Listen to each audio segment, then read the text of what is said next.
record. Eu sempre pergunto em último se pode gravar e daí eu começo a gravar. Vamos lá. Olá, meu nome é Huck Genelli, sou professor universitário, design de produto, sócio criativo da Atom Studios, youtuber e podcaster. E hoje a gente está aqui com um brasileiro que trabalhou com um índio, mas tem nome de estrangeiro. Será que ele se encontrou de vez agora? É o Jonathan. E ele tem uma carreira muito legal, cara. São 9 anos que parece que foram 30, você lendo o portfólio dele, um monte de coisa que ele fez, um monte de áreas que ele atuou. E é mais um dessa leva aí que a gente conversa bastante com o pessoal aí do DIBR. Abraço, beijo pro pessoal do DIBR que juntou aí a galerinha e que tem assim, nossa, acho que metade trabalhou na Goto Índio, né? É engraçado isso. Designer industrial formado pela UFRJ, atualmente morando no Reino Unido e trabalhando com design e desenvolvimento de eletroeletrônicos na GHD em Londres. Tem 9 anos de experiência trabalhando em agências de design nas áreas de desenho industrial, tais como mobiliário urbano, residencial e para escritórios, exoesqueletos, soft goods, eletroeletrônicos, wearables, entre outros. Desde o início da carreira profissional, desempenha funções em praticamente todas as fases do desenvolvimento de produtos, desde o esboço até a pré-produção. Como designer industrial, tento sempre buscar a maior compreensão possível sobre o usuário e suas necessidades. Também busco desenvolver meus conhecimentos sobre processos e materiais para combiná-los da maneira mais eficiente possível em produtos que não são apenas esteticamente bonitos, mas também simples e intuitivos, memoráveis e que ofereçam a melhor experiência possível para o usuário. E, Jonathan, obrigado por ter aceitado aí. Ele está lá da Inglaterra. Aqui são 4 horas da tarde, lá são 7h30. Aqui são 4h30, lá são 7h30 da noite. E, putz, você vê como funciona a qualquer horário, a qualquer momento. Jonathan, obrigado por ter aceitado aí, cara. E vamos que vamos. Eu que agradeço, Huck. Valeu pelo convite. E aqui já são 7h30, já tá escuro desde 4 horas da tarde. É um inverno aí, infelizmente, chegando para acabar com o humor da gente. Isso aí é uma coisa engraçada, né? Porque você comentando isso, muita gente reclama, né? Muita gente vai viajar, vai fazer ou vai trabalhar fora, né? Tem algumas questões de depressão. Eu lembro que o Morita ele comentou que ele foi para a Alemanha fazer estágio e tal, na Volkswagen, na Audi na época, na Audi e tal. E daí ele falou, cara, tipo, dava um certo horário do dia, cara, escurecia, era uma depressão que você tinha que ficar trancado em casa, fora o gelo, que já é uma mudança, assim, absurda. E de fato, né, eu acho que é um dos primeiros pontos que tem que se trabalhar, né, mentalmente. Afinal, aqui no Brasil, blue quer dizer feliz e aí quer dizer triste, né? Exatamente, exatamente. E você acha que não faz diferença, você acha, é besteira, sabe? Mas depois que você passa o primeiro inverno aqui, você percebe, tipo, realmente faz uma diferença grande, assim, no teu humor, né? E Londres não ajuda também com o clima aqui, o tempo aqui que já é muitos dias de céu cinza, né? Uhum. Então você tem isso vai ficar aquela chuvinha fininha, escurecendo 4 da tarde, cara. Eu agora entendo porque que eles bebem tanto aqui. E a cerveja é quente aí mesmo? Ou é lenda? Eles não... Não, chega a ser lenda, mas eles não tomam gelada que nem a gente no Brasil. É fria, assim. Mas não é. A temperatura ambiente, né? Mas eu acho que a impressão que eu tenho é que é a temperatura ambiente, é que a gente tem noção de que que é mais quente, porque tipo, você já tá com frio, aí você toma a cerveja, por mais que esteja fria, putz, né? Cara, e você é carioca, certo? Sim, carioca, entre aspas. Eu nasci em Niterói. Então, é verdade, a velha briga. Que se eu falar que sou carioca, o pessoal briga comigo. Eu sou Papa Goiaba, eu acho. Pessoal que nasce em Niterói. Sacanagem. Acho que é isso mesmo. E, putz, você é carioca, tipo, esquema, gostava de ir pra praia, faz esse tipo de coisa? Cara, muito pouco. Eu cresci em Petrópolis, né? Uhum. Então, praia, assim, só de vez em quando a gente descia para o Rio nos finais de semana. E quando eu morei no Rio, eu morei ali no bairro Peixoto. Uhum. E, cara, assim, eu ia muito pouco à praia, porque durante a semana não tinha como. Uhum. E aí, no final de semana, a praia lotada, que você não tem nem onde sentar. E então eu acabava indo muito pouco, assim. Embora eu adoro o mar, assim. Eu cresci pequenininho, morei assim até os 6 anos de idade em Araruama, né? Uhum, tá. Aí, minha avó tinha uma casa lá e meus pais estavam construindo a casa em Petrópolis. E então, tipo, sei lá, acho que com 1 ano de idade, 2 anos de idade, eu estava indo para praia nadando e tal. Então, gosto, mas não frequentava muito, Não, porque infelizmente. eu tô perguntando isso porque é uma bela diferença, né? De, assim, não só Sim, da geografia que a gente tem, né? Aí eu sei que tem algumas praias, mas não tem nada a ver com que, né?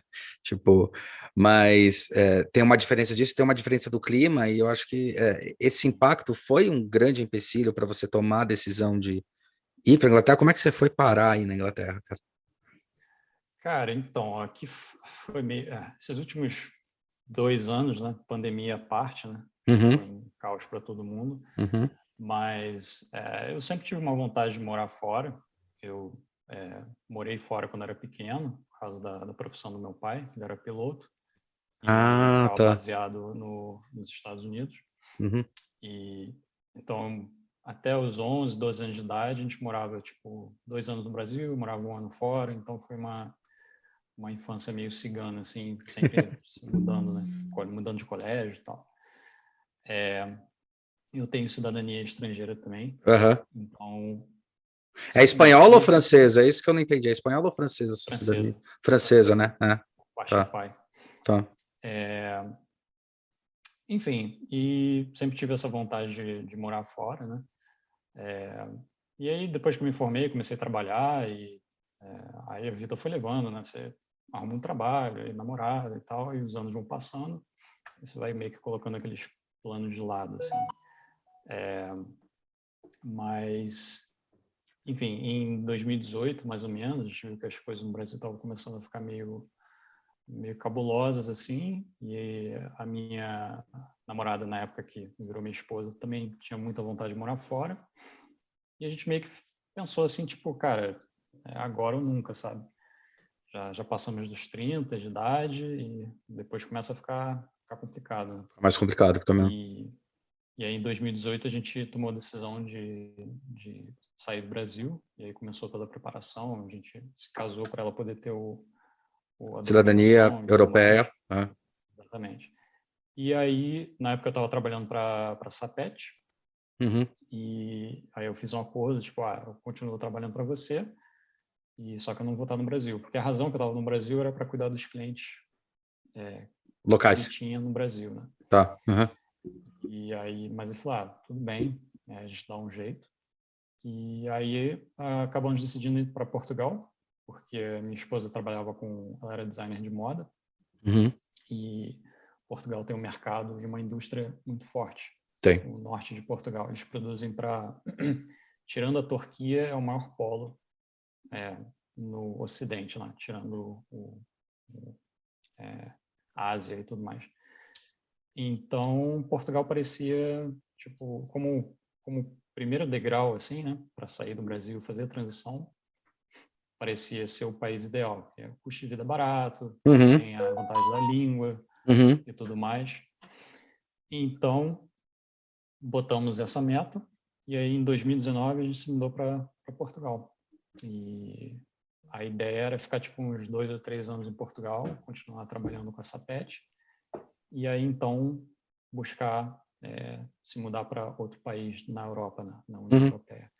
E Portugal para desenho industrial tipo, não tem nada, assim, Sim, absolutamente sim. nada. Deve É. ter 3 escritórios em Lisboa, um no Porto, assim, e os salários em Portugal são deprimentes, assim. Ah, é? Cara, complexo lá. É, Sabia isso, eu não é, sabia. uma, é o menor salário mínimo da União Europeia. Então, você tem um custo de vida muito baixo, Sim, mas, sim. em compensação, o salário também é muito baixo. E, enfim, então eu sempre tive essa ideia e fizemos essa mudança toda. E aí bateu a pandemia, né? E aí, o escritório Sapet, a gente começou a ter dificuldade em conseguir cliente e tudo mais, e a gente teve uma conversa, porque era basicamente só eu e ele, era só nós dois. Entendi. E aí ele falou, consigo te segurar talvez até o final do ano, e depois de jeito que estão as coisas vai ficar complicado. E aí ele sugeriu, continua trabalhando, mas já prepara o portfólio aí e começa a procurar outras coisas, né? Pô, o cara foi gente boa, porque podia ter... Não, pois é. A gente já estava trabalhando junto há quase 5 anos, então Nossa, tempo, a gente tinha um relacionamento muito bom, assim, até hoje. Então, foi aquela correria, monta portfólio, dá aquele tapinha no portfólio, ver o que tem. E comecei a procurar, sair mandando. Nem faço ideia para quantos lugares eu mandei, mas acabou que eu consegui uma entrevista com uma empresa na Holanda, a Van Berlo, que é uma agência também, que foi comprada agora pela Accenture, Tá. grupo Accenture. E aí, do nada, eu consegui uma entrevista com a Leia, que é uma consultoria famosinha aqui em Londres, do Benjamin Hubert. Tá. Então, foi meio que inesperado, assim. E aí, fiz uma entrevista, fiz 2, fiz um testezinho também, eles pedem. Aqui é muito comum eles pedirem Sim. você fazer, tipo, um trabalhinho rápido, piloto, né? Um projeto piloto, Eles te dão, geralmente, umas 2 semanas. Ah. E aí eu fiz, assim, meio esperando nada, né? Tipo, Leia, tipo, caraca, que você bota no pedestal, né? Todo mundo falando desse escritório, trabalho foda e tudo mais. Falei, vamos fazer, né? E aí fiz, aí fui passando, e finalmente recebi uma proposta. Isso mais ou menos em agosto de 2020, do ano passado. E aí, tipo, plena pandemia, né? Era verão aqui, então parecia que as coisas iam melhorar, mas depois piorou mais ainda, né, no final do ano. Sim. E aí recebi uma proposta, e aí foi isso. Aí, tipo, não tinha mais o que fazer em Portugal, não dava para ficar em Portugal porque eu não ia conseguir arrumar um trabalho lá. E aí a minha esposa também estava migrando para UX, então ela também não tinha mais necessidade de ficar em Portugal. E aí a gente aceitou, eu aceitei essa proposta e no meio da pandemia, início do inverno, fizemos a mala, vendemos o carro, foi aquela correria em um mês se livrar de tudo assim que a gente tinha em Portugal e fomos para Londres com basicamente cada um com uma mala grande, uma mala média, uma mochila nas costas. E aí foi aquele lance, tipo, chega em Londres, eu nunca tinha vindo para cá, ficamos no Airbnb um tempinho e aí até encontrar um quarto, né, para alugar, para dividir apartamento. E aí foi isso, aí eu comecei a trabalhar na Leia em outubro do ano passado. E então isso foi assim que eu acabei aqui em Londres, né? Foi mais ou menos essa jornada, trajetória, assim, essa jornada. Então, 3 anos, cara, às vezes parece que passou muito rápido, às vezes parece que foi uma eternidade, assim. Depende do ponto, depende do ponto. Não, foi impressionante, em 3 anos acontecer tudo isso, é uma puta virada, né, cara? Mudança de... Sim, completamente inesperado. Então foi essa transição até Londres. E aí na Leia foi meio que assim, a Leia já tinha uma fama de ser meio que moer a galera, assim. Tá. Era muito intenso, muita reclamação. Você via as avaliações, assim, a galera reclamava muito de sobrecarga, trabalha que nem louco. A agência já é assim, mas lá parecia ser particularmente intenso. E aí, então, eu já vim para Londres com um certo pé atrás, assim, sabe? Mas eu falei, é uma oportunidade, a gente entra em Londres antes do Brexit também, que era importante, porque aí poderia ficar aqui como cidadão da União Europeia. E aí acabou o trabalho início, assim, já primeiro dia, já toma um projeto aí, se vira, sem saber nada, assim, sabe? Tipo, só paulada, trabalhando, sei lá, quase 10 horas por dia, todo dia. E aí foi indo. Aí no início você tá com aquela energia, né? Sim. Aí, tipo, pô, maneiro, não sei o quê, é novo e tal. Mas, assim, questão de 2 meses, o negócio 2, começou 3 meses. É. a mágica... a mágica sumiu rapidamente, assim. E aí, tipo assim, eu vendo, tipo, cara, esse ritmo não tem trégua, sabe? Você entrega um projeto, você já cai em outro.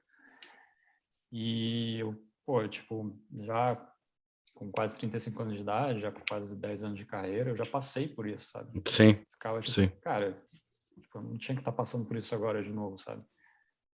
E aí foi ficando pior, aí calhou um projeto no final do ano, assim, trabalhou até o dia 24, assim, de dezembro, e teve um breakzinho, Natal, Ano Novo, e janeiro já, pá, de novo. E foi um projeto, assim, muito, muito ruim. Tipo, o cliente pediu uma coisa, a gente se matou para entregar, e na apresentação o cara falou, tipo, não é mais isso que a gente quer. Puta que pariu. Joga tudo fora, começa tudo do zero.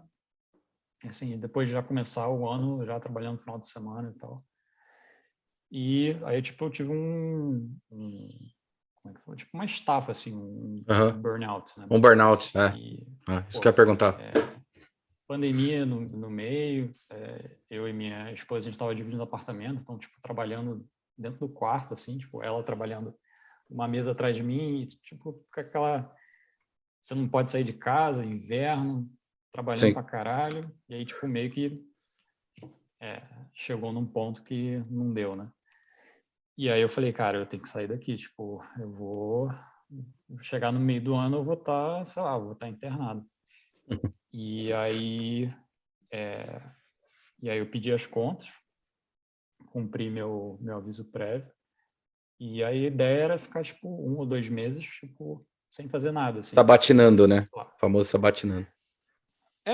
Estudando, eu estava Sim, também, sim, tipo, sim. já meio de saco cheio de desenho industrial, questionando um monte de coisa. Sim. Aí... É engraçado, você falou desse negócio de questionar, é impressionante, cara, parece que depois você tá uns 10, 11 anos na profissão, se questiona também.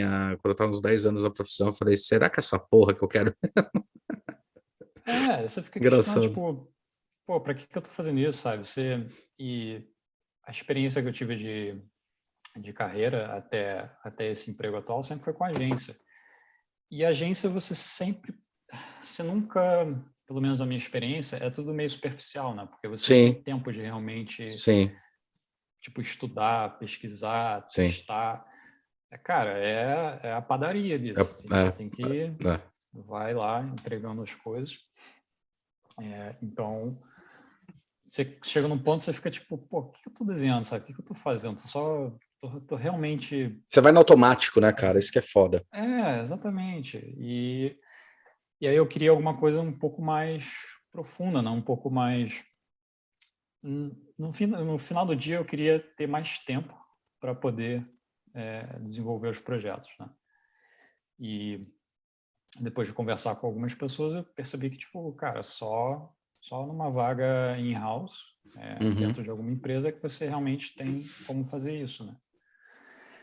E aí, nesse meio tempo, surgiu uma oportunidade, quando eu estava cumprindo o aviso prévio da lei, eu já estava fazendo algumas outras entrevistas, e aí surgiu essa oportunidade de onde eu estou agora, que é a GHD, que é uma empresa que faz eletroeletrônicos, consumer electronics, né? Tipo, Eletroeletrônico, você consumer, é voltado isso. voltado para o mercado eu diria que é beleza, né? Porque eles Uhum. são... Built, né? Mercado built, né? Built and Exatamente, care, focado né? em Built and cabelo. care. Exatamente. E focado principalmente em cabelo. Então, secador de cabelo, chapinha, essas coisas assim. E eles fazem parte do grupo Vela, né? Que é um grupo Tá. alemão-suíço. Tá. Eles foram comprados recentemente. E, enfim, e aí eu nem conhecia a marca, assim. Fui saber quando eu fui fazer a entrevista.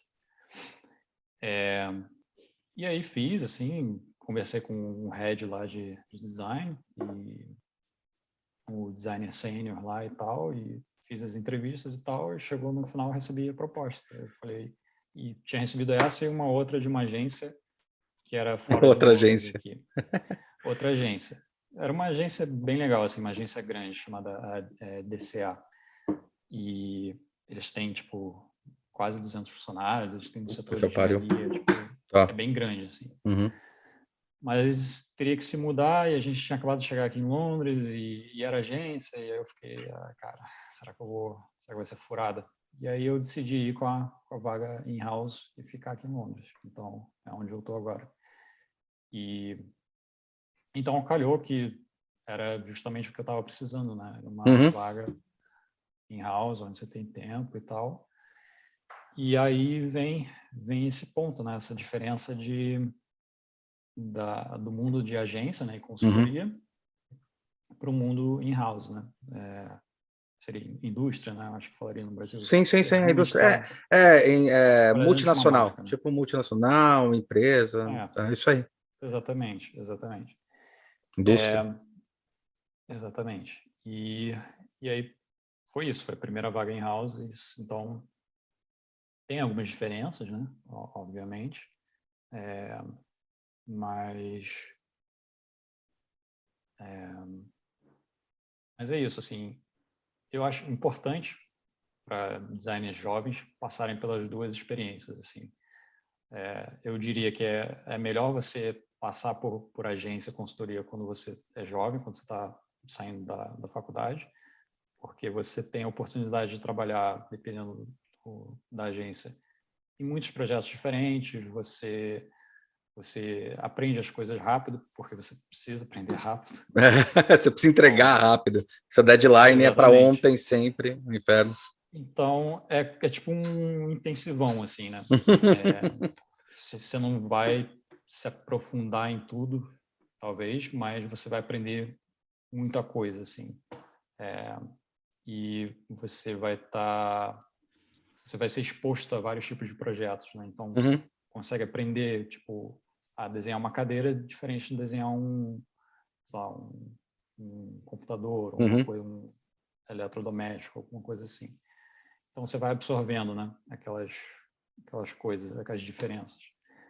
Mas chega numa época, numa fase da sua profissão que, por duas razões. Eu acho que porque você já está cansado e porque os salários in-house são bem melhores do que a agência. Então, tipo, é difícil. Fora benefícios, né? Vocês têm alguns benefícios que em agência é bem mais complexo, né?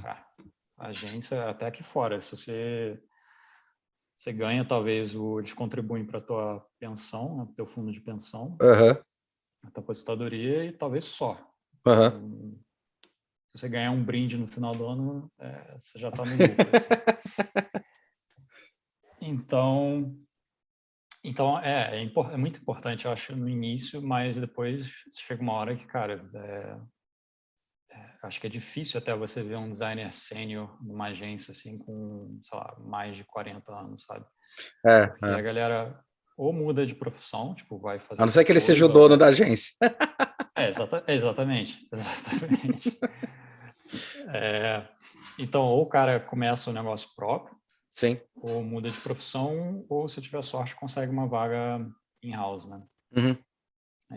Porque é isso, tipo, você trabalha muito e você ganha muito pouco, né? Em agência. Então, e você, desculpa até te cortar, mas tem um negócio interessante quando você comentou isso daí. Cara, a gente olhando teu portfólio e tal, você fez de tudo, né? O que é bem legal. Às vezes você fica meio focado em uma só área, às vezes você começa a trabalhar em um só setor tal. Você fez desde imóvel e agora fazendo eletroeletrônico, fazendo esse exoesqueleto, né? Até vi lá os exoesqueletos, fiquei até curioso para saber o que era, achei muito louco. O que era teu tesão e o que não era e você achou que é interessante? Você hoje trabalha com um setor que você acha legal no desenho industrial? Sim, então, eu diria que, assim, antes de começar design, eu escolhi design industrial porque eu queria ser designer automotivo, assim. Tá básico. Pronto, checklist 1 feito. Aliás, 2, um é tipo, eu desenho bem. Sim, mas isso foi uma das razões que eu não persegui. Mas, assim, desde pequeno, sempre desenhava carro, sempre gosto muito do mundo automotivo e tal. É legal pra cacete. automobilismo e tudo mais. Mas, assim, rapidamente eu percebi que não era para mim aquilo, assim. Eu gosto, mas eu não tinha o talento, assim, de desenho, né, de sketch. E também não tive aquela paixão de perseguir, e treinar e praticar e tal. E foi uma coisa que meio foi perdendo o brilho, assim, conforme eu fui trilhando a faculdade, né? E depois de formado, assim, acho que talvez uma área que me interessava muito era mobiliário mesmo, design de móveis, assim. Que louco. E não só mobiliário residencial, mas tipo mobiliário urbano, né? Urbano. Que isso é uma coisa, tipo, trabalhando na Índia da Costa, eu trabalhei no Isso que eu ia projeto falar. do VLT, Tá. que estava rolando lá em 2013, 2014 e tal, se preparação lá para a Copa do Mundo, depois 2020. E teve o VLT, depois a gente fez também todo o mobiliário urbano da Orla Nova ali esqueci, onde tem o Museu do Calatrava ali no Rio. Tá, sei onde tem. Eu esqueci Mas o eu não nome que decoro eles também. deram. Toda aquela região portuária ali foi reformada, né? Para as Olimpíadas e para a Copa. Revitalizada, né? Você fala revitalizada e tal. Revitalizada. Porto Maravilha. Porto Maravilha. Foi o que eles chamaram aquela área ali. Então ali era tudo galpão, muito galpão abandonado. Tinha muita escola de samba também que usava aqueles galpões ali para produzir os carros alegóricos e tudo mais. Então teve todo aquele projeto de renovar aquela área e tinha até uns sonhos meio megalomaníacos de transformar aquilo ali tipo numa Manhattan, assim, construir vários prédios altos, e ia ser tipo um centro financeiro e tal, que obviamente nunca foi para frente. Então, mas foi muito legal trabalhar nesses projetos assim que envolve o urbanismo, porque você vê o impacto que essas coisas têm na cidade, né? É sistêmico, né? Isso que eu acho louco. É sistêmico. Tudo que você Exatamente. coloca, ele tem... O organismo ali é diferente, né? Quando você faz um produto, você tá... Por mais que você se exija de entender tudo, mas você não enxerga o todo, né? Funcionando. Quando você faz alguma coisa urbanística, assim, é sistêmico, é orgânico, né? É muito louco isso. Sim. E aí você pode tanto ter um impacto positivo quanto muitas vezes também impacto negativo, né? Sim. Você cria tipo uns elefantes brancos que, assim, gasta-se um dinheiro absurdo e aquele negócio ali não contribui em nada para a cidade. Mas, não sei, eu achava meio fascinante, assim, você ver como que uma cidade é gerida, né? Como que ela funciona, como que o impacto que essas decisões têm. Então, acho que foi, assim, ao longo da minha carreira, talvez, eu diria que 50% das coisas que eu fiz sempre foi imobiliário, né? Sim, eu achei louco isso. Urbano, seja residencial, seja muito para escritório também, na época da Sapet. Então, eu diria que 50% mais ou menos foi isso. E, então, acho que é uma área que eu gosto muito ainda, gosto. E aí agora eu estou nessa área de eletrônicos, né? Também foi uma coisa que eu não tinha muita experiência, trabalhei em alguns projetos. E quando eu aceitei esse emprego atual, eu até achava, tipo, cara, eu vou ficar desenhando secador de cabelo, coisa chata, sabe? Ficar desenhando coisa para alisar cabelo e tal. Chapinha, babyliss, essas porra. Essas coisas assim. E aí eu fui meio, assim, sei lá, né? Mas, cara, agora que eu tô trabalhando, eu tô amando, porque você pega um secador de cabelo, por exemplo, os que são bem desenhados, bem feitos, é um produto muito legal de desenhar, porque ele tem muito shape, ele tem muita superfície, então você pode brincar bastante com os volumes, com as formas e tudo mais. E o que é mais legal ainda, você tem toda a ciência por trás, né? Como que você controla o ar, como que você controla o calor, como que você reduz o ruído e tudo mais. Fora toda a ergonomia, né? Que você também estuda como é usado em casa, como que os profissionais usam e tudo mais. Então acabou sendo assim até uma surpresa, sabe? Eu achei que ia ser uma coisa mais banal ou mais, talvez até um pouco entediante, mas acabou que foi, assim, está sendo bem super interessante. E essa marca também ajuda porque eles eles são voltados mais ao segmento de luxo, né? Então, Tá. tem uma preocupação não só com a performance, mas com a estética também, né? Porque tem o mercado de secador de cabelo também, 90% ali, você olha, tipo, umas coisas horrorosas. Sim. Eles entraram no mercado não concorrendo com preço, né? Que é o que a maioria faz. O target deles é concorrer com eficiência, qualidade do produto, né? Sim. E a maioria, tirando as grandes, né? Tipo Philips e Remington e tal, eles simplesmente vão para a China, pegam um produtor lá, mudam um detalhezinho aqui e ali, cola o logo deles e Faz vende, o white label, o white label, É um negócio off the shelf, né, que eles chamam. Uhum. E então isso também ajuda, né, para você tem esse apelo estético e tudo mais. Então é isso, mas eu diria que a maioria foi realmente móveis. Teve alguma coisa de transporte também, eu trabalhava na Índia da Costa, Tá. VLT sendo um deles. Eu Tá. não trabalhei muito na estética do trem, mas eu trabalhei mais no mobiliário, nas plataformas e tudo mais. Teve um triciclo também, que eu não sei se foi para frente. Enfim, e algumas coisas espalhadas ali tipo soft goods também, coisas pequenas, alguns eletroeletrônicos aleatórios. E teve os exoesqueletos também, que você falou, que você comentou na época dessa patch, que também foi um projeto bem legal, assim. Para que foi o exoesqueleto que vocês fizeram? Por que era? Foi para uma startup suíça-alemã. E quando eu entrei na Sapet em 2016, eles já estavam na metade do desenvolvimento da primeira versão, que já estava rolando desde 2014, assim. Foi um grupo, acho que foram 2 caras e uma mulher, e eles perceberam esse gap no mercado, né? Exoesqueletos passivos, né? Porque ele não é eletrônico nem nada assim, ele é passivo. E parece que um deles tinha contato com gente dentro do grupo AG, né? Volkswagen e Audi e tal. E conversando lá, ele percebeu que na linha de montagem você via que os funcionários muitas vezes estavam em posições assim desfavoráveis, né, para montar os carros e tal. E linha de montagem você não pode ter cadeira, você não pode ter essas coisas no meio do caminho que você pode tropeçar, o negócio pode entrar na frente, enfim.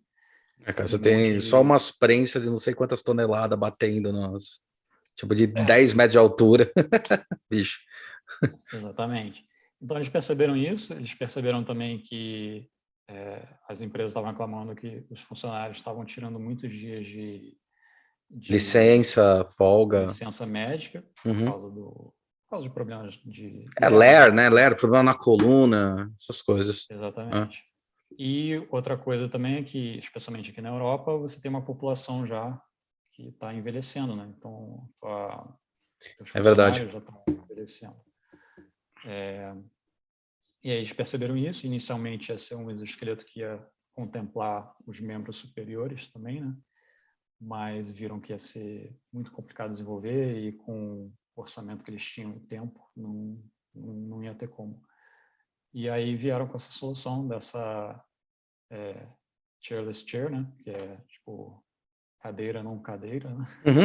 Porque você pode sentar, né? Usar ele como um apoio, mas você também se libera ali e você consegue andar, né? Então eu entrei na metade do desenvolvimento do primeiro e eles já estavam com o design quase fechado, então estavam mais ajeitando questões os detalhes, né? O que estava funcionando, o que não estava funcionando, questão de engenharia. Prototipação, testes, essas coisas. Testando com os funcionários, então isso foi legal ver o feedback, assim, acho que foi um dos primeiros projetos onde eu realmente vi tive um feedback dos usuários, né? Então isso foi um dos projetos que eu mais tenho orgulho, assim, de trabalhar. E logo depois que a gente fez esse daí, um ano depois mais ou menos, 1 ano e meio, a gente fez a geração 2, né? Que foi mais um facelift, assim. A gente teve que resolver algumas questões, tipo peso do equipamento, algumas questõezinhas de ergonomia para melhorar, simplificar o produto em geral, né? Diminuir o número de peças e tal. Então foi um projeto bem rápido, assim, foi, sei lá, um ano e meio, assim, onde o original foram 4 anos ou mais, eu acho. Tá. Levou bastante tempo. Então, esse foi um projeto, assim, bem fora da curva, assim, do que eu estava acostumado a fazer. Legal pra caramba. Mas foi bem legal trabalhar, assim, e ver o negócio sair do papel, assim, sabe? Você construir é muito louco, né? Você chegou a acompanhar, ver alguma coisa de produção? Você foi ver isso daí? Que é legal. Não, Ver. Não. fábrica não. Mas eu sei que eles fizeram os moldes e tal, acho que eles fizeram tudo na China. Tá. E aí importaram para a Alemanha depois. Importam e montam depois na Alemanha para a isenção de imposto. Né? Sim, exatamente. É e porque era muito mais barato fazer os moldes na China na do que China, na sim, Alemanha. sim. Eles importaram os moldes, não as peças, né? Não, eles começaram fazendo, tipo, a primeira leva, acho que eles produziram na China e depois, Tá. eventualmente, compraram tudo e levaram para a Alemanha. Trouxeram para a Alemanha, tá. Que E louco. a empresa em si, a startup em si, eu acho que não existe mais, eles foram comprados por um grupo alemão. Tá. E, tipo, a marca existe, mas os fundadores e toda a galera original, eles venderam lá os shares deles e foram fazer outra coisa. Então, esse projeto foi bem interessante. Falando nisso aí, você tinha comentado, cara, no teu... Tá tentando lembrar agora, que você tinha comentado um negócio que eu achei bem louco. Deixa eu abrir aqui. Depois eu até corto esse negócio aqui da procura. Mas achei bem legal e a gente tá entrando nesse assunto, que foi a questão do crowdfunding, que tem a ver com Sim. toda essa estrutura e tal. O que foi esse crowdfunding? Como é que surgiu? Você participou, incentivou a criação? Como é que foi essa história? O projeto da mala, você diz? Isso, Sim. Então, esse não foi o primeiro. O projeto dos acessórios de bike, das luzes, né, de bicicleta, aquilo também foi um crowdfunding. Mas esse da mala eu tive participação assim desde o início. Tá. E basicamente o que foi o Mark Sapet, né? Ele e a esposa dele, eles sempre tiveram essa ideia de começar uma marca de acessórios para viagem, né? Mala, mochila, necessaire, qualquer coisa para viagem. E aí chegou uma hora que eles, a gente vai começar a investir nisso, vamos realmente produzir. E o primeiro produto seria essa mala, que ela tinha como diferencial um case de laptop que você acoplava do lado de fora, na frente da mala, né? Uma das razões para a gente chegar nessa solução era o Mark, especialmente, viajava muito, e aí você sempre tinha aquele rolê de tá com a mala, tá com a mochila, aí você tem que tirar o laptop. Na verdade, ele foi segurança. naquele surfing do nômade digital, né? Bem Exatamente. isso. Exatamente. E aí a gente pensou, mas se você tivesse um case externo, onde você tivesse um acesso fácil ao laptop, né? Você pudesse remover também e carregar como uma pasta e tal. E aí surgiu essa ideia. E aí, desde o início, a ideia era tentar financiar a marca, não, o projeto, através de um crowdfunding. Então, o projeto foi uma correria, assim, porque era só basicamente a gente e não tinha orçamento também para ficar pagando empresas de marketing ou até vídeo, fotografia, meio que foi a gente que fez. Então foi um projeto bem legal também.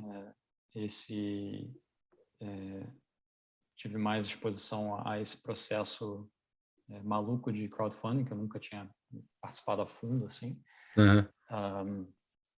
Então a gente começou, fizemos os protótipos, a gente teve uns contatos com os fornecedores na China para fazer uma leva inicial de, se não me engano, acho que foram 500 no início, e aí depois uma segunda leva de 5.000 malas, que era tipo, 5.000 já é meio que o mínimo do mínimo sim. que você consegue fazer. Sim.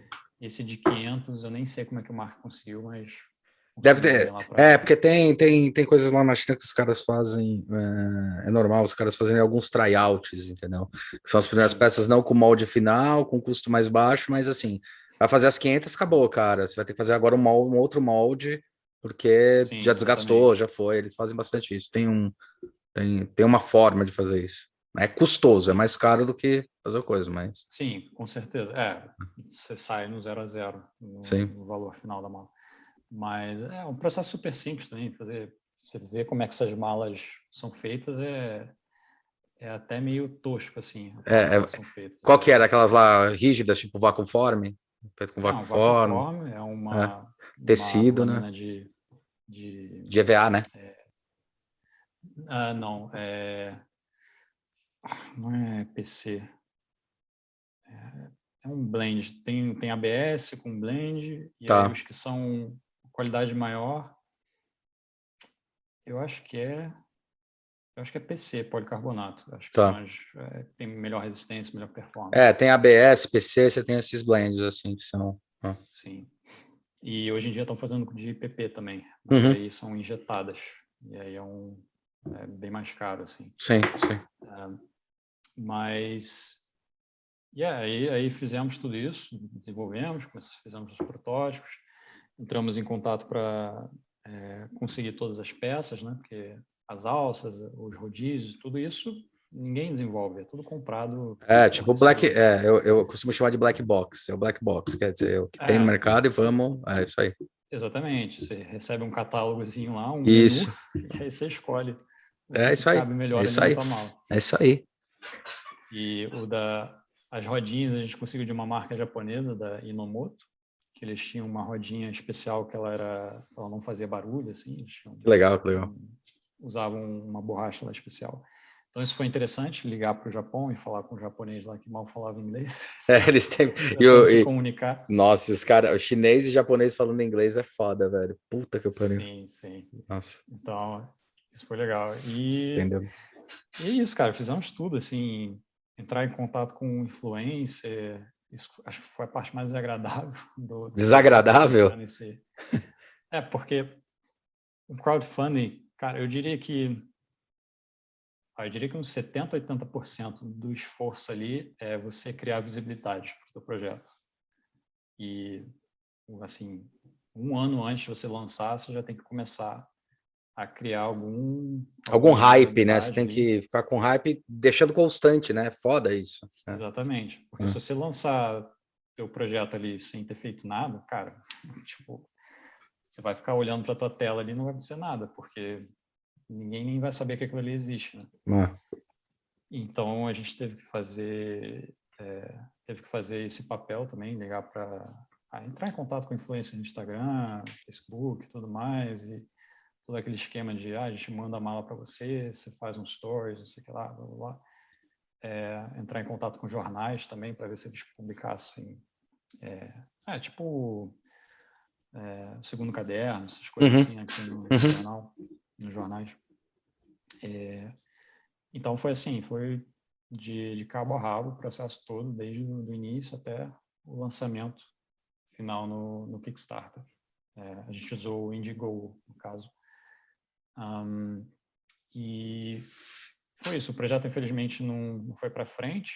A gente conseguiu ficar no 0 a 0, mas acho que a gente lançou um pouco antes do que a gente deveria ter lançado. A gente deveria ter ficado com mais tempo investido em publicidade, em propaganda e trazer mais visibilidade. Estimular o hype, né? Estimular o hype, a necessidade, o mercado, Então, acho que o Mark quis lançar porque tinha as razões dele, mas acho que foi um pouco antecipado, assim. E aí, logo em seguida, veio a pandemia para selar o caixão. Então, botar o último prego, né? Exatamente. Então, a marca está lá. Eu não sei se ele ainda tem planos de dar um restart, continuar ela, ou se ele vendeu para alguém. A última vez que eu falei com ele, ele tinha mencionado talvez passar a marca para alguém, vender, e é isso. Mas, cara, foi bem interessante, assim, tipo, ver todo o processo, ver como é que é é complicado, assim, sabe? Você é muito risco, uma trabalheira do caralho também. Mas é bem interessante, assim. Você dá o play ali na campanha e ficar Porque é muito acompanhando. louco, eu tava te perguntando isso que é muito louco, porque você falou assim, trabalhei em 2 tipos de modelo, né? E o crowdfunding, ele costuma ser quase um terceiro tipo de modelo. Porque, Sim, você sim. tem que mudar o mindset inteiro, assim, não é só o projeto, mas, puta, é desde o momento em que eu vou agir com a comunicação, como você falou, então como é que eu vou provocar a necessidade ou até mostrar para a pessoa o que a gente está resolvendo como problema, só que eu preciso mostrar antes, porque eu preciso de um investimento para poder ter para poder produzir. Isso é complexo pra Sim. caralho, cara. Não, É e tem outro tipo de umas... mindset de projeto. E tem uns detalhes, assim, que você nem imaginava. Tipo, a data do mês que você vai lançar a campanha influencia muito. Época do Foda. ano, tipo... Você não vai lançar a campanha no período de férias, que tá todo mundo fora viajando, sabe? Você não vai lançar no final do ano, tipo, no início do ano, que já tá todo mundo endividado No cartão, do, nos crediários da do casa própria. Natal e tudo mais. Então, até isso tem, tipo, tem umas métricas, assim, de muito loucas, assim, né, que você nunca imaginava que existiam. Então, por mais que não tenha tido sucesso, a gente meio que empatou, né, ficou no 0-0. A gente conseguiu vender tudo que foi produzido, né, Produziu. primeira leva, mas acabou que depois não rolou. E realmente foi uma experiência bem, bem interessante. E como você falou... Quase que ele falou, bem traumática, bem traumática. Até a sorte que pelo menos não tinha dinheiro meu investido. Eu acho que eu teria ficado bem mais ressentido não, mas bem mais Tenso, né? afetado, né? Tenso, Se com tivesse certeza. grana minha Com envolvida. certeza, com certeza. Mas, pelo menos não perdeu dinheiro, só empatou, né? Empatar já tá bom, cara, vixe. Exatamente. É interessante tudo isso aí que você está comentando, e daí eu entro com uma pergunta que até você tinha comentado logo no começo, sobre o desânimo, não, mas o questionamento do design, o questionamento da área do design. Com tudo isso, com todas esses expertises e experiências que você acaba passando, por que você hoje questiona um pouco o design? Eu sei que amanhã você não vai mais, mas o que você está questionando hoje do design? Acho que é um jeito mais certo de perguntar. Acho que uma das primeiras coisas é, tipo, assim, com algumas exceções, né? A não ser que você esteja desenvolvendo, sei lá, produtos médicos ou coisas que realmente tenham um impacto positivo, sabe, na vida das pessoas. Questão E social, né? O realmente, impacto social. você não está fazendo ali só para vender e trazer dinheiro para uma marca, sabe? Você Uhum. realmente tem uma coisa mais, um propósito ali tem mais valor, né? Uhum. Então, acho que isso talvez é a primeira coisa, né? Você senta ali, estou desenhando uma cadeira aqui, tá bonita, residencial, vai custar, sei lá, 5 mil reais, um sofá que vai custar 30 mil reais, Uhum. sabe? Tipo, o que eu estou fazendo, sabe? Tem isso, e aí tem também, assim, o mundo está mudando muito rápido, assim, Sim. ultimamente, né? Uhum. E a impressão que eu tenho é que design industrial está ficando um pouco para trás, sabe? Uhum. A nossa indústria, pelo processo em si, são coisas que demoram, você tem que usinar, você tem que testar, Sim. você Sim. tem toda a logística de faz um negócio na China para trazer para outro país e tal. São coisas que naturalmente levam tempo para serem Para transformadas, né? amadurecer, maturar, testar, é isso aí. Sim. Ah. E aí você vê, tipo, o outro lado, tipo, UX, a parte digital, UI, um negócio, tipo, explodindo, sabe? VR, Sim. AR, agora com esse papo agora de metaverso e tudo Uhum. mais. Inclusive, a gente estava falando no grupo hoje sobre isso. Então, você tem uma sensação que, tipo, o design industrial está meio que ficando defasado, ou não sei explicar direito, né? Tá. E fora isso, é uma área que é foda, assim, tipo, você tem poucas oportunidades de emprego. Sempre É teve. uma área super concorrida, assim, Uhum. porque tem profissional demais e emprego de menos. E também é uma área que, até aqui fora, ainda é pouco valorizada, ou é vista como... É? É vista assim Como como, supérflua, como um vocês final de são processo. artistas. Tá, tá. Vocês não são engenheiros, vocês não são a galera business, vocês são a galerinha que fica ali no porão, mexendo no Photoshop e fazendo renders bonitos para o marketing aprovar, sabe? Uhum. Então, ainda tem um pouco essa percepção, assim. Então, todo esse valor que a gente achava que a gente estava ganhando, parece agora finalmente estão valorizando design, tudo isso foi para o digital, né? Uhum. Design Thinking, UX, UX, apps. UI, a gente até estava discutindo lá no próprio grupo, né? Um dia que era que foi que como é que era? Colocaram lembrei, colocaram a propaganda lá do Itaú, acho que era do Itaú, procurando estagiário para design de produto. Aí você, alguém do grupo foi lá ver e era tipo design de produtos digitais, né? Tipo, porra, né? Sim. Cara, é triste. Assim, você recebe aqueles alertas do LinkedIn, né? Encontramos Um estágio para você. 250 vagas relacionadas à sua área na sua região. Aí você entra lá, tem tipo assim, as primeiras 3 são design industrial de fato, e o resto é tudo UX, sabe? É tudo digital. Então, acho que é isso. Aí você fica questionando, né? Fora que os salários também, tipo, cara, tem galera júnior, assim, UX, UI, que tá ganhando o que eu ganho com 10 anos de experiência, sabe? Uhum. E aí você começa a pensar, tipo, o que eu tô fazendo?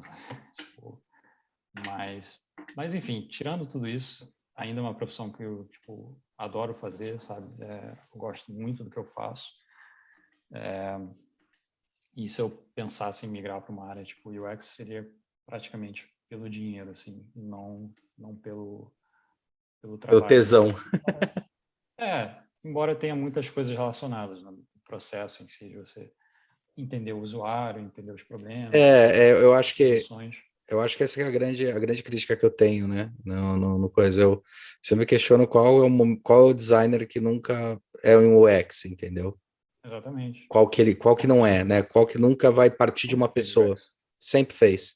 Exatamente. Então Para isso eu desenhar acho, uma cadeira, vai porra, ter que, vai ter que estudar o usuário, quais são é, os problemas, como que é a isso, pessoa trabalha, exatamente. quanto tempo ela fica sentada, É. etc. Eu acho que esse que é essa é a crítica que eu tenho quando eles acabam migrando o UX como sendo alguma coisa digital. Essa é a minha crítica, porque não desvalorizando o pessoal do digital, pelo contrário, mas peraí, você é UX, você faz produto, você está pensando sobre essa postura da pessoa, igual todo o trabalho que você contou, inclusive do exoesqueleto e tal. Poxa, só pensar que a própria ergonomia surge em campos de trabalho ali na segunda revolução industrial por causa dessa problemática. Daí você vem e faz uma nova releitura, é quase uma nova releitura do que é o hoje, Sim, né? Pro coisa. sim. Mas é engraçado, cara. Eu não sei se eu tô acostumado a ver o copo meio cheio, a gente sempre viu dificuldade em design de produto, não foi por acaso que quando nós quatro lá, logo que terminou a faculdade, um olhou para a cara do outro, falou, nego, o que a gente faz? Vamos fundar um escritório, porque senão a gente não vai trabalhar com produto, né? Senão a gente não vai para lá, porque o mesmo discurso que você tá comentando, eu lembro que a gente falava assim, pô, o gráfico tá surfando muito. Eu acho, cara, que às vezes tem a questão da ansiedade da resposta, porque assim, realmente, quando você vai fazer, eu não estou falando sobre dificuldade ou facilidade, eu estou falando sobre implementação. A dificuldade de se trabalhar com UX, tanto para produto, quanto para gráfico, quanto para qualquer área, é a mesma, você entender, mas a implementação de um digital, a implementação de um gráfico, ela é muito mais tranquila, porque de uma semana para outra eu posso produzir 1.000 cartões. Quando que eu vou conseguir Os produzir riscos são bem mais baixos. são baixos, a replicabilidade, a superfície tratativa é a mesma, não tem que desenvolver uma ferramenta, né? Porque, ao contrário, você tem que desenvolver por exemplo, vou imprimir alguma coisa, tem que desenvolver a folha, né? Tem que desenvolver a chapa de impressão. Só que a chapa já existe, a impressora já existe, a tinta já é a tinta, né? O filme já existe, então você acaba transformando só isso. quanto que na questão do produto, cara, às vezes a gente tem que desenvolver a máquina que vai fazer. Na verdade, a gente tem que desenvolver a ferramenta e entender qual é a máquina para produzir aquele negócio. Só para essa ferramenta são 90 dias, 60 dias para fazer. Mas é engraçado que eu estava discutindo, até com o pessoal do próprio DI e tal, e conversando com alguns, a gente está achando que está começando a ter um excesso de mão de obra nas partes digitais e gráficas, porque é aquela flutuação que acontece no mercado em várias profissões que nem ciência da computação, cara. Você está falando de UX, há 10 anos atrás, ciência da computação, se o cara fizesse, ele ia ficar milionário, né? E depois começa a ter um inflamento dessa história. Uma coisa que a gente começa a perceber é que está tendo cada vez menos design de produto, né? Mais gente migrando, mas a gente percebe que está tendo mais necessidade de ter design de produto. Uma coisa que a gente está sentindo no mercado hoje, que a gente não sentia antigamente, é a quantidade de pequenas empresas surgirem querendo produzir pequenos lotes de produto. E a nossa crítica que a gente bate é: agora as indústrias têm que começar a acostumar a falar assim que 10 mil não é mais pouco, nem 5 mil é pouco, às vezes você vai ter que produzir 1.000, então se adapte, né? Eu acho que as indústrias, elas estão... As indústrias atrapalham bastante porque elas estão ainda num pensamento industrial. Se eu não for fazer 100 mil, não vale a pena nem eu mexer. Pô, acho uma outra forma, né? Que é o que a indústria 4.0 tenta discutir. Eu estava te perguntando qual que era o questionamento, porque num tempo atrás, esse negócio dos 10 anos também aconteceu comigo, foi lá pelos 11 anos, na verdade, eu até tinha esquecido de botar design, eu tinha ignorado a palavra design, quando eu comecei a revender o projeto, que o meu questionamento era: por que eu boto mais um produto no mundo? Não é? Por que eu faço mais uma ferramenta? Por que eu boto mais um produto? Qual a minha responsabilidade sobre aquela ação? E algumas coisas aí ajudaram eu a refletir sobre alguns pontos, né? Os baldes que a gente fez aí, alguns, foi um momento que foi muito crítico na minha cabeça. Porque eu falei, pô, vou fazer uma porra de um balde, que é uma porra de um filme, que é uma porra de um cinema, de um brinde. Só que a gente começou a questionar com as próprias empresas, Cinemark, questionar com algumas agências, que geralmente o projeto vem de agência para a gente fazer desenvolvimento, detalhamento, questionar que a experiência do usuário ao assistir o cinema e estar refletindo sobre aquilo, cara, é uma experiência de um hype absurdo.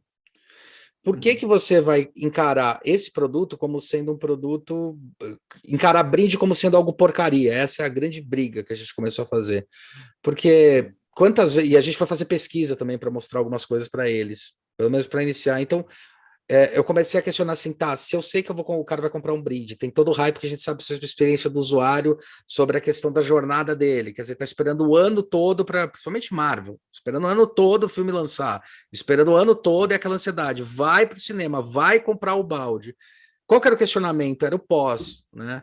Então, eu também sendo nerd, gostando de bonequinho, mas entrevistando outras pessoas da área tal, da área não, que tem gostos desse jeito, a grande crítica era: poxa, eu compro um brinde, eu boto na minha estante, no dia seguinte eu olho, a reclamação básica era essa, eu olho e tipo, é uma bosta, é um label, é um copo que eu comprei no hype, paguei caro. E daí a gente começou a questionar justamente isso: mas você pagaria caro para outros produtos? Você pagaria esse preço se o produto fosse de melhor qualidade? E daí você descobre que sim. E daí a briga que a gente tem, por exemplo, com as empresas é justamente isso, né? A gente faz um balde super barato, porque, por exemplo, Deadpool era barato fazer, R$5 fazer cada um, num lote de 150 mil peças, só vai ter esse lote, e que mais tarde eu fui descobrir, até um ano atrás eu fui descobrir, conversando com uma especialista em design de luxo, no mercado de luxo, que poderia ser considerado como produto de luxo devido à raridade, tipo, é um lote, e a gente brigando assim, cara, aumenta um pouco mais a quantidade de grama dessa porra, sabe? Vende a 6, porque ele vai ficar mais rígido e o cara não vai jogar fora, e você não vai perder lote, e o cara vai colocar na estante, e o cara vai... Então eu comecei a questionar alguns pontos que eram, em produtos aí que eu estava te falando, estão surgindo cada vez menores empresas, querendo produzir menores quantidades, e vai faltar design de produto para fazer isso. né? Vai faltar, eu estou sentindo. Somente com o universo maker, de todo mundo comprar impressora ou tecnologias aditivas, que daqui a pouco você vai ter em casa mesmo, tipo, não tem coisa, não tem problema isso daí, mas não tem ninguém que projete essa porra. Não tem ninguém que pegue e fala assim, eu quero criar um produto com isso. Basicamente, as pessoas vão num CAD Graph, GrabCAD, vão em alguns lugares assim, baixam e imprimem, né? Então tinha esse questionamento. E a outra coisa é, se tem que existir um produto, qual é a influência, o impacto que eu posso realizar sobre isso, né? Então, desses baldes foi justamente isso, tá? Não tá bom o que eles estão apresentando, então vamos tornar bom. Então eu lembro que o Deadpool foi um que a gente mudou radicalmente. Ele era de um jeito que parecia, tipo, não era o Deadpool, era uma cabeça escrota. Foi entrevistar, fez UX rapidinho, tá? E a gente tinha 5 dias. Pegamos um dia só para entrevistar essa galera, para entender o que eles entendiam pelo personagem, o que ia fazer, e daí entregar uma relevância, né? Então, eu acho que tem um pouco dessa questão da responsabilidade, mas completando isso, né, que você estava falando, porque o meu questionamento na época foi isso: para que eu vou colocar mais um produto no mundo? Até que eu cheguei numa conclusão que é: se eu sou designer e a minha profissão é responsável perante isso, eu é que tenho que mexer nessa porra e não um imbecil que não sabe fazer isso. Porque eu que sou treinado. Então, praticar mais esse treino, exigir das empresas, cobrar delas isso, falar, meu, você vai ter que ter mais tempo, a gente vai ter que desenvolver.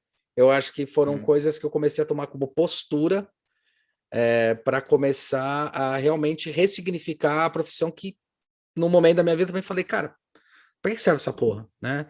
Tipo, rala, rala, rala, até um momento que o cara fala, só quero um desenho. Pô, eu não faço desenho, né? Eu não faço facelift só. Então, sei lá, eu acho curioso isso.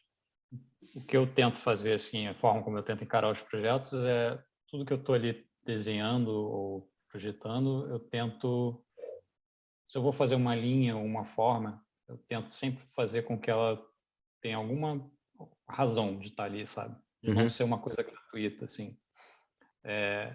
Tipo, é uma eterna briga com marketing, porque, tipo, marketing quer botar uma telinha LCD ou OLED em tudo. Bluetooth, botar, né? Que nem... É. The Big Bang Theory, né? Bota Bluetooth na flor que vende. Quer botar tela em tudo, quer botar LED em tudo. E, tipo, eu acho que é o nosso papel falar, cara, esse produto precisa disso, sabe?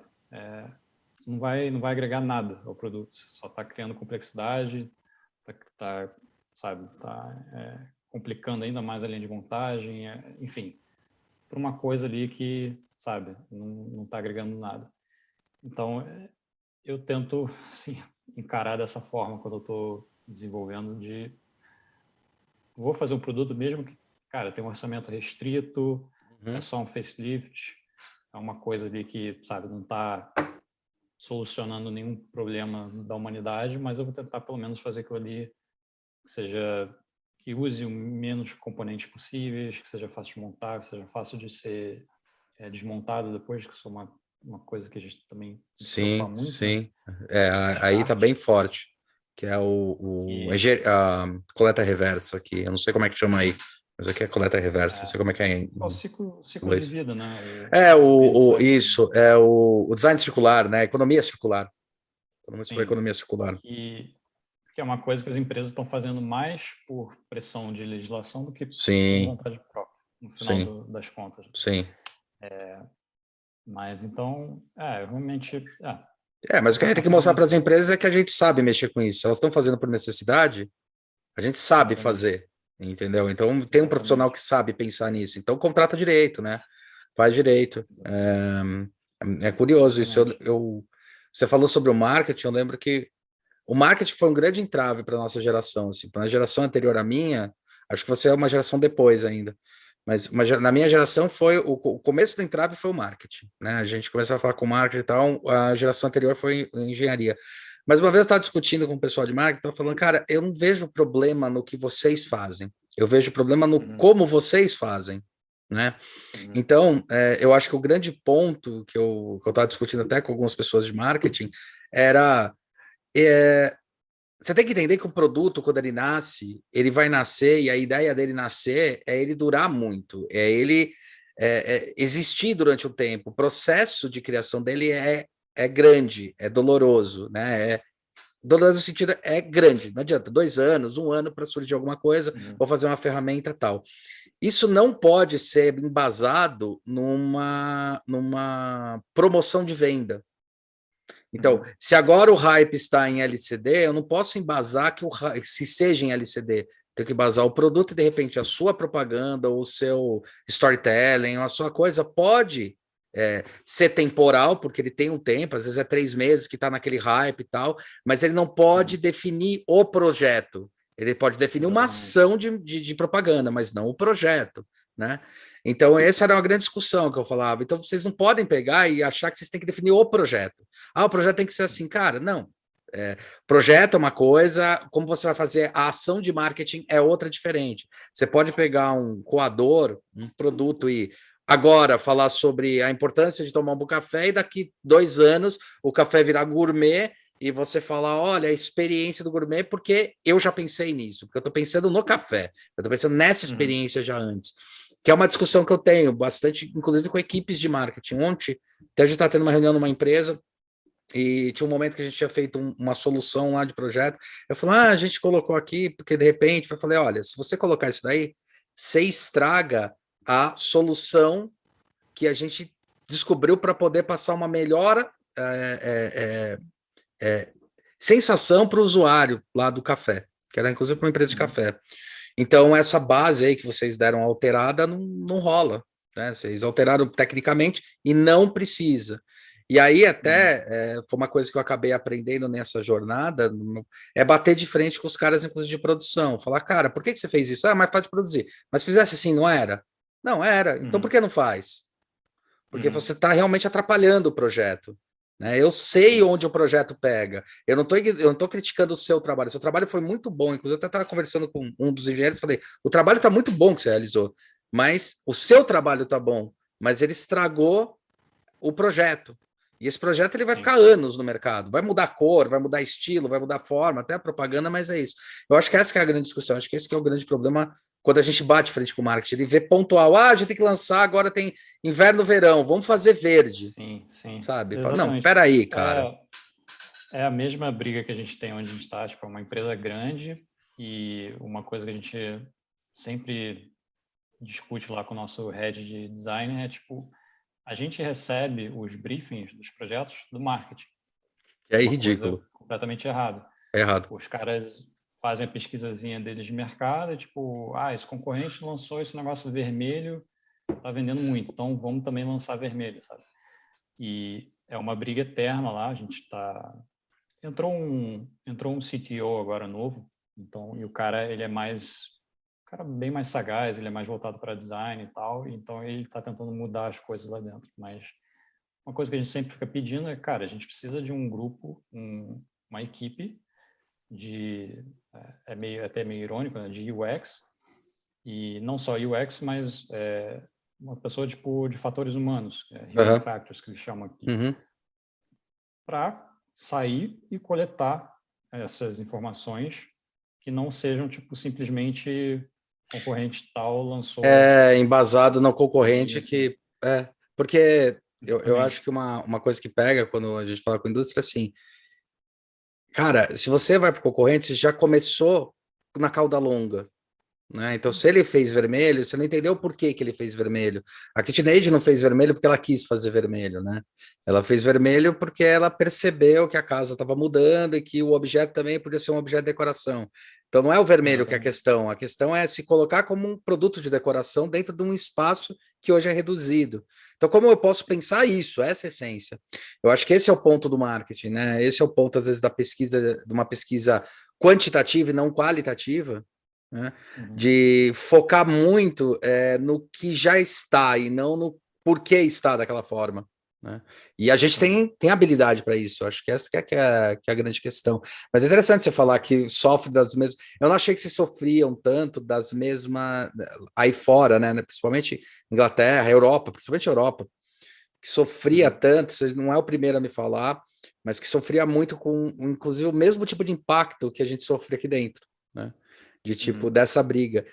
E, meu, na boa, eu Eu percebo que isso acontece em todas as áreas. Provavelmente o marketing também deve reclamar para caramba. Falar, os caras viajam. Não, cara, se todo mundo sentar e fizer, dá certo, né? Sim, você tem que ser sempre diplomático, né? Eu conheço designers ou engenheiros que, tipo, acha que engenheiro é um boçal, tipo, É, não sabe, só sabe fazer cálculo.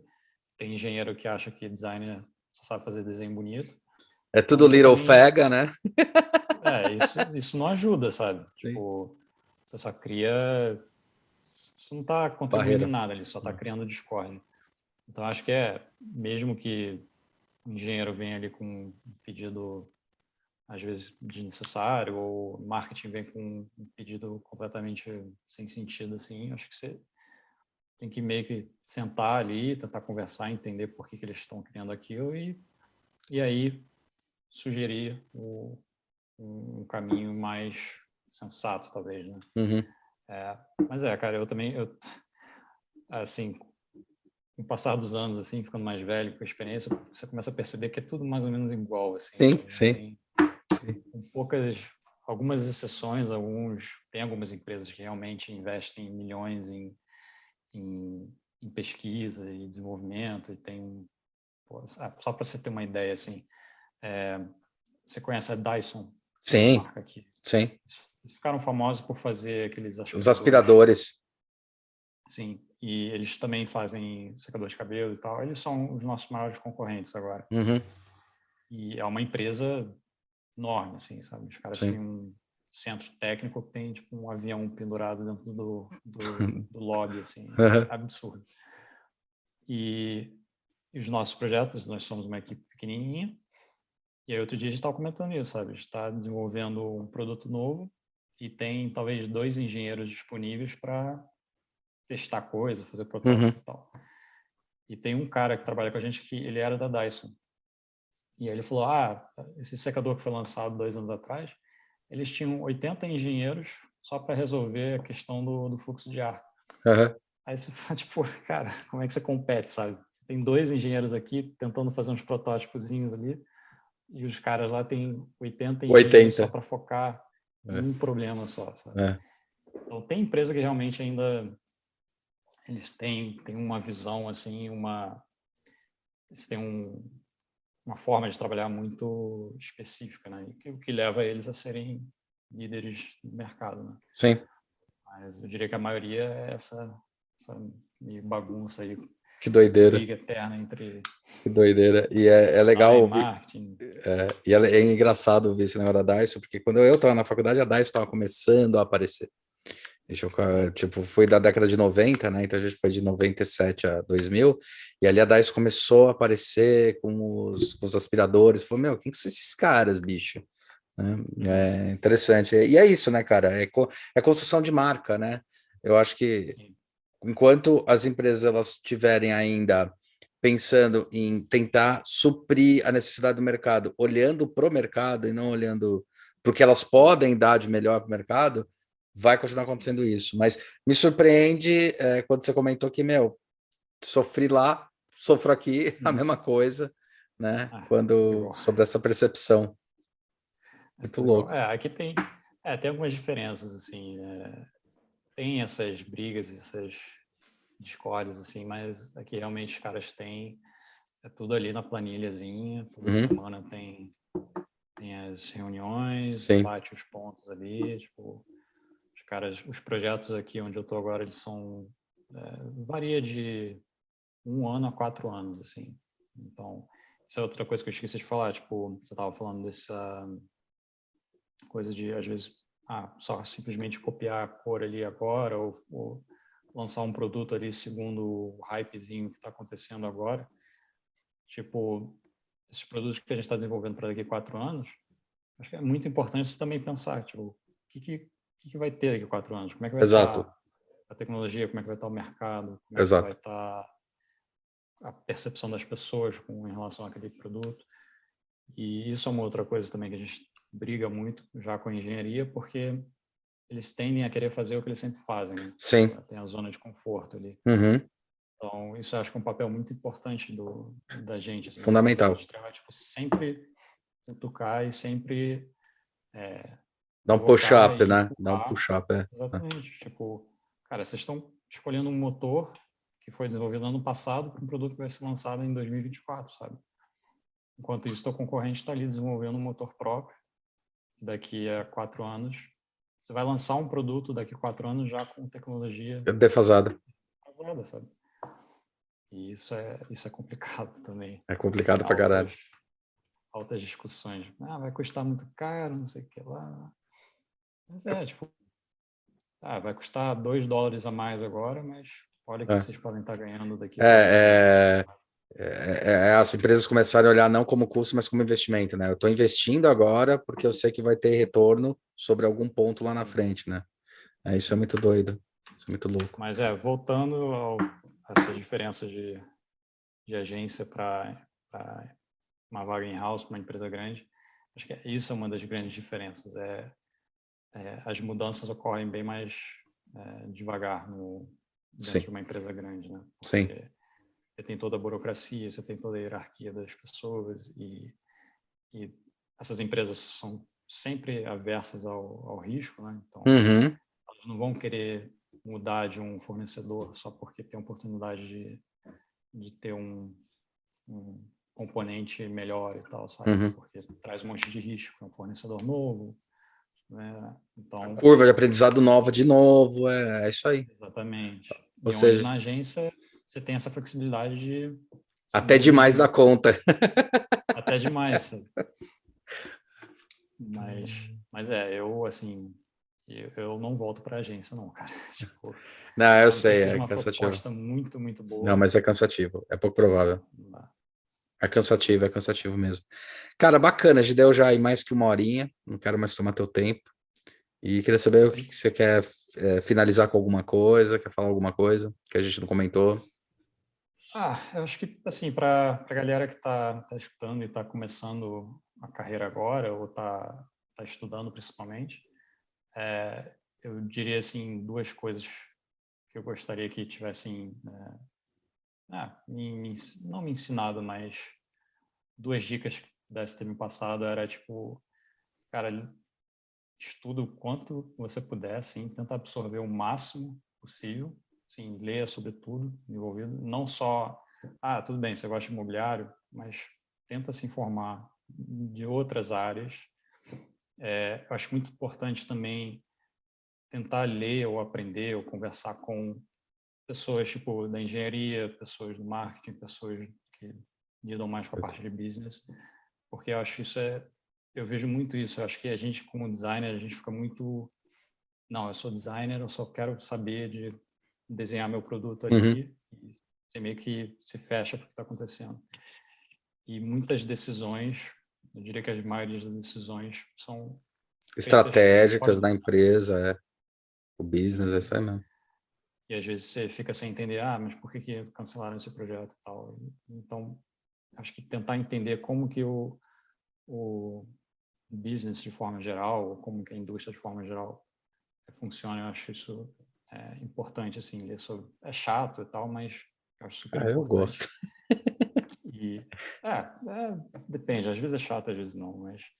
E outra coisa também, tipo, uma coisa que a gente não teve oportunidade de fazer na minha época de faculdade, porque LinkedIn, Facebook, essas coisas nem existiam, ou estavam bem no início, mas tentar entrar em contato com pessoas, tipo, no LinkedIn, sei lá, ver um designer que você vê, que você gosta, que você admira, tipo, você vê que o cara já tem experiência, entra em contato, pede para trocar uma ideia, tipo, cara, muita gente vai te ignorar, mas muita gente vai estar super disposta a fazer uma reuniãozinha ali por Zoom. E isso, tipo, conversar com o máximo que você puder com pessoas que já estão no mercado, já têm experiência, porque eu acho que isso é uma coisa que eu vejo pessoas hoje fazendo. Minha esposa, por exemplo, que migrou para UX, ela fez muito isso. Entrou no LinkedIn, viu um designer lá, cara, tô começando minha carreira, queria trocar uma ideia com você. E na maioria dos casos as pessoas vão te responder, sabe, Sim. boas. E eu acho que isso é muito valioso, porque na faculdade você tá meio você fica meio isolado da indústria, né, do mundo real, assim. Infelizmente. Então, E hoje em dia é tão fácil, tipo, cara, no teu celular, no teu tablet, você tem ali, você pode entrar em contato com um designer em qualquer lugar do mundo para trocar ideia, né? Então, é isso. E fora isso, acho que tem muita coisa para falar, mas acho que é isso. E tentar sempre desenvolver seus produtos ou fazer as coisas com propósito, né? Não só simplesmente por ser bonito ou achei essa forma legal, mas sempre tentar trazer algum propósito assim naquilo que você está fazendo, por mais que seja uma escova de dente ou um automóvel, assim, né? Acho isso importante também. E eu acho que é mais ou menos isso, Hulk. Legal, cara. Cara, queria te agradecer bastantão aí. Valeu, bicho. E, bom, boa sorte aí na sua nova jornada, nova empreitada.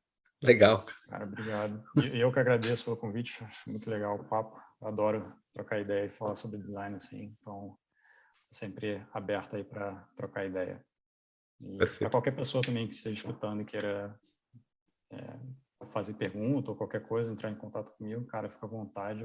Vai estar aí embaixo com os contatos dele. Vocês dão uma olhada, estão aí embaixo aí no contato dele, entra em contato com ele e troca uma ideia, meu, quem sabe. Isso aí. Perfeito. Beleza, Hulk. Valeu, Obrigado, cara. Obrigado você, meu. Você de novo. E um abração. Abração, meu. Até. Até a próxima. Tchau, tchau. Tchau, tchau.